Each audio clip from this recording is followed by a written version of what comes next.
එහෙනම් අද අපි බලමු මූල සුළු කරන්නේ කොහොමද කියලා. මේ බලන්නකෝ.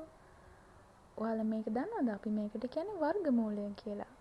හරි, එහෙනම් අපි දැන් බලමු වර්ගමූලයේ තේරුම. මේ බලන්නකෝ. අපිට පුළුවන් මේ විදිහට මූලය ඇතුලේ තියෙන පදය වරහණක් දාලා භාගයේ බලයක් විදිහට ලියන්න. මේ බලන්නකෝ. මූලයක් ඉස්සරහා මේ විදිහට 3 ලියනවා නම් අපි ඒකට කියනවා ඝන මූලයක් කියලා.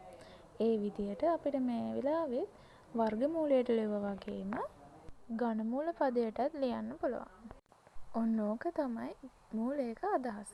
මේ බලන්නකෝ මේ විදිහට අපිට මූලයේ ඉස්සරහා 4 තියෙන විදිහට යමු වෙන්නත් පුළුවන්.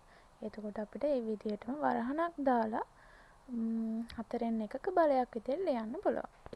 හරි, දැන් බලමු x වර්ග පදයක් මේ විදිහට හමු වුණාම අපිට ඒකෙත් අර වගේම වර්ගමූලය දාලා ඊට පස්සේ අපි දන්න විදිහට x වර්ගයට වෙනම වරහණක් දාලා භාගයේ බලයක් විදිහට ලියලා ඊළඟ පියවර වෙන්නේ අපිට මේ වරහණ සුළු කරන එක. වරහණ සුළු කරද්දී x ගේ වර්ගයයි වරහණේ එළියේ තියෙන භාගයයි මේ විදිහට කැපිලා යනවා. ඊට පස්සේ අපිට x කියලා උත්තරයක් එනවා. ඔන්න ඔහොම තමයි x වර්ග පදය අපිට x විදිහට ලැබෙන්නේ. මම මේ වගේ තවත් ගණිත ගැටලු විසඳන්න බලාගෙන ඉන්නවා. එහෙනම් ඔයාලා මාව subscribe කරලා, යාළුවන්ට share කරලා, like කරලා තියාගන්න.